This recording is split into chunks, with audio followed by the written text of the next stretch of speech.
जय हिंद। आप सभी को मेरी तरफ से प्यार भरा नमस्कार। आशा करता हूँ आप सब बढ़िया हैं और तैयारी बढ़िया चल रही है। डियर स्टूडेंट्स, आज की जो हमारी क्लास है, आज हम एक्ट ऑफ 1786 के बारे में पढ़ेंगे। आप सोच रहे होंगे कि आपने तो पिछली क्लास में एक्ट पिट्स इंडिया एक्ट पढ़ा था 1784 का, और पिट्स इंडिया एक्ट के बाद तो हमने पढ़ा कि रेगुलेटिंग एक्ट ऑफ 1793 था।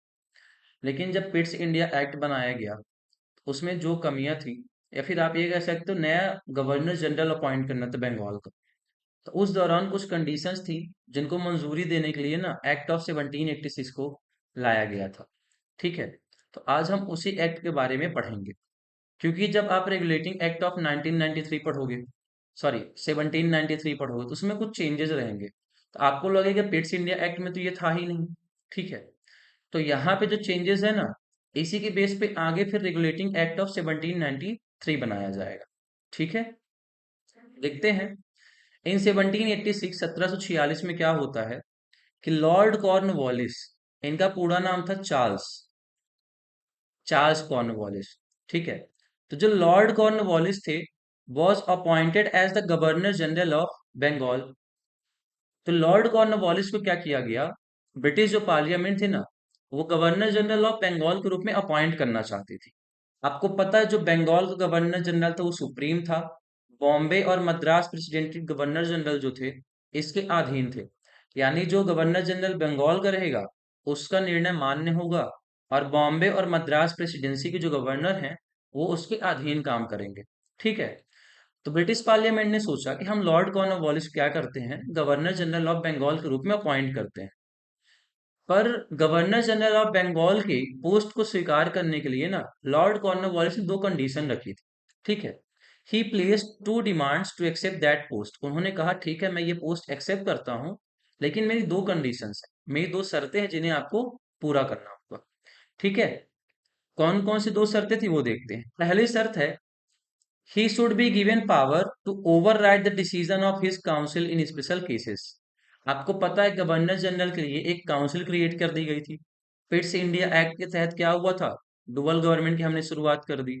तो यहाँ पे क्या है कि he should be given power to override the decision of his council in special cases, कि जो उसकी काउंसिल होगी ना, तो कुछ कंडीशन ऐसी होंगी, कुछ अगर स्पेशल सर्कमस्टांसेस आ जाते हैं, तो जो गवर्नर जनरल है उसका डिसीजन सर्वमान्य होगा। उसका डिसीजन क्या होगा, सुप्रीम होगा।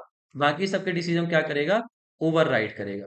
तो यहाँ पे देखिए लिखा है, override the decision of his council in special circumstances, या फिर स्पेशल केसेस। तो जब कुछ खास मौके होंगे, कुछ खास परिस्थितियां होंगी, तो ऐसी कंडीशन में अगर गवर्नर जनरल ऑफ बंगाल कहता है कि नहीं आपको ऐसे नहीं ऐसा करना चाहिए, तो काउंसिल को उसकी बात माननी होगी, क्योंकि उसके पास ओवर राइडिंग पावर अब आ गई। ठीक है, सेकंड कंडीशन उसने रखी, he would also be the commander in chief. अभी तो गवर्नर जनरल ऑफ बंगाल है, रेवेन्यू कलेक्ट कर रहा है, ठीक है, लेकिन उसने कहा कि मुझे कमांडर इन चीफ भी बनना है। यानी आर्मी का जो सर्वश्रेष्ठ होता है, वो बनना, उसको वो पोस्ट चाहिए थी। ठीक है, तो उसने कहा कि he would also be the commander in chief, मैं कमांडर इन चीफ भी बनूंगा। ठीक है, इन्हीं दोनों जरूरत को पूरी करने के लिए, इन्हीं दोनों मांग को पूरा करने के लिए ब्रिटिश गवर्नमेंट ने क्या किया था, इस एक्ट को लाया था। ठीक है, तो accordingly the act of 1786 was enacted to make both the provisions, कि हमारा जो पिट्स इंडिया एक्ट था, उसमें ये दोनों प्रोविजन हमने नहीं रखे। भाई उसकी डिमांड है कॉर्नवालिस की, तो हमें एक नया एक्ट बनाना होगा। तो उन्होंने एक्ट बनाए और ये दोनों चेंजेस कर दिए कि हाँ भाई ठीक है, तुम्हारे पास ओवर राइडिंग पावर है, काउंसिल जो डिसीजन लेती है तुम उस डिसीजन को चेंज कर सकते हो, तुम्हारा डिसीजन मान्य होगा, और हम तुमको कमांडर इन चीफ भी बना देते हैं। ठीक है, इन्हीं दोनों प्रोविजन को करने के लिए 1786 में क्या किया गया था, इस एक्ट को पास किया गया था। अब यहाँ पे एक नाम आया, लॉर्ड कॉर्नवालिस। देखते हैं, ये जो पर्सन आपको दिख रहा है ना, ये लॉर्ड कॉर्नवालिस है। ठीक है, रेड रेड ये सब कुछ मैं ब्लैक कर देता हूँ। ये जो पर्सन है, ये कौन है, लॉर्ड कॉर्नवालिस। ठीक है, अब थोड़ा और जानते हैं मोर अबाउट कॉर्नवालिस। जो लॉर्ड कॉर्नवालिस हैं, इनके बारे में थोड़ा और जानते हैं। ठीक है, देखो, Cornwallis introduce the permanent settlement of land revenue in Bengal and other parts of India. Permanent settlement के बारे में तो आपने सुना होगा।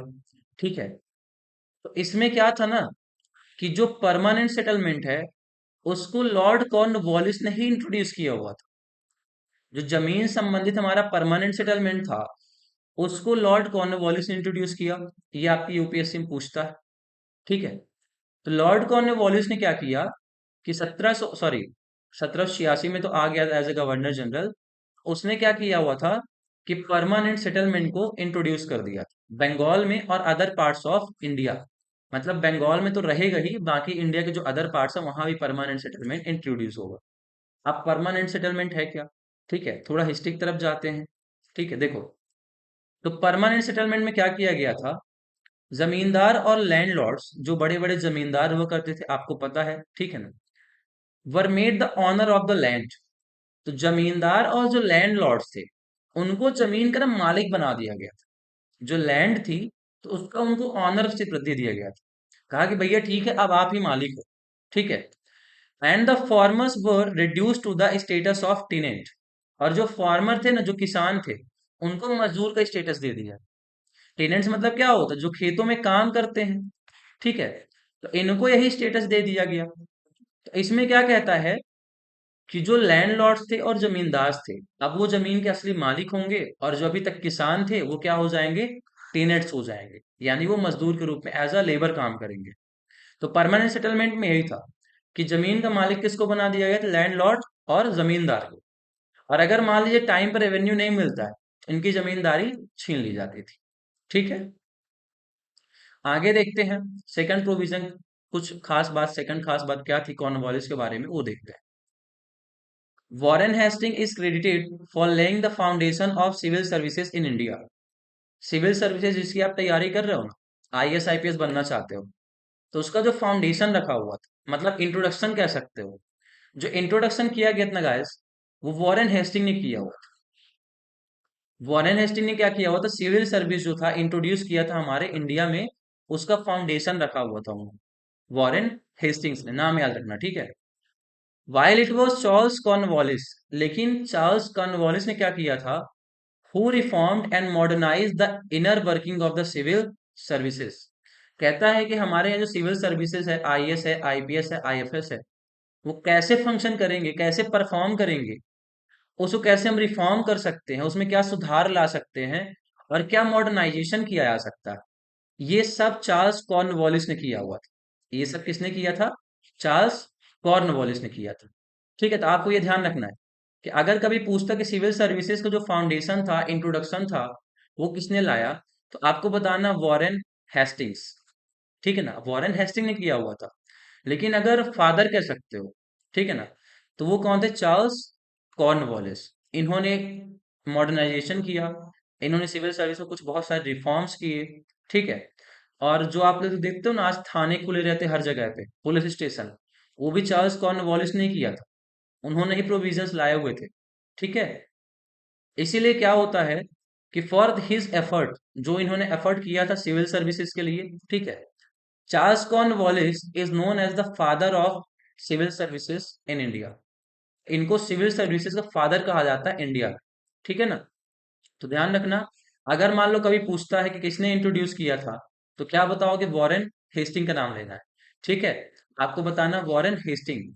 पर अगर पूछता है कि फादर कौन है, who is the father of civil services in India, तो आप किनको कहोगे? चार्ल्स कॉर्नवालिस को कहोगे। ठीक है। और एक चीज खास बात और थी, इनके टाइम पे क्या हुआ था? Third Anglo Mysore war. Third Anglo Mysore war हुआ था जिसमें टीपू सुल्तान हार गया था। ठीक है। तो ये कुछ चीजें थी जो चार्ल्स कॉर्नवालिस के टाइम पे हुई थी, मैंने आपको बता दिया क्योंकि यहाँ से ऑब्जेक्टिव क्वेश्चन बनते हैं। ठीक है। जैसे यही पूछ सकता है कि चार्ल्स कॉर्नवालिस है, या फिर मान लो वॉरेन हेस्टिंग है, किन्हें फादर ऑफ सिविल सर्विसेज कहा जाता है इंडिया में, तो आप बताएंगे चार्ल्स कॉर्नवालिस। ठीक है ना। परमानेंट सेटलमेंट की अगर बात होती किसने इंट्रोड्यूस किया था, तो भी किसने इंट्रोड्यूस किया था? चार्ल्स कॉर्नवालिस ने किया हुआ था। ठीक है। चलिए, तो ये काफी छोटा लेक्चर था, दो तीन प्रोविजंस बस इसमें थे। तो उम्मीद है आपको चीजें समझ में आ गई होंगी। ठीक है। और अगर कुछ डाउट रहता है, आपको लगता है कि हाँ मैं कुछ इम्प्रूवमेंट कर सकता हूँ, तो आप कमेंट करके मुझे बता सकते हैं। ठीक है। चलिए, तो मिलेंगे नेक्स्ट क्लास में, तब तक आप अपना ख्याल रखिए और अच्छे से पढ़ाई करते रहिए। जय हिंद।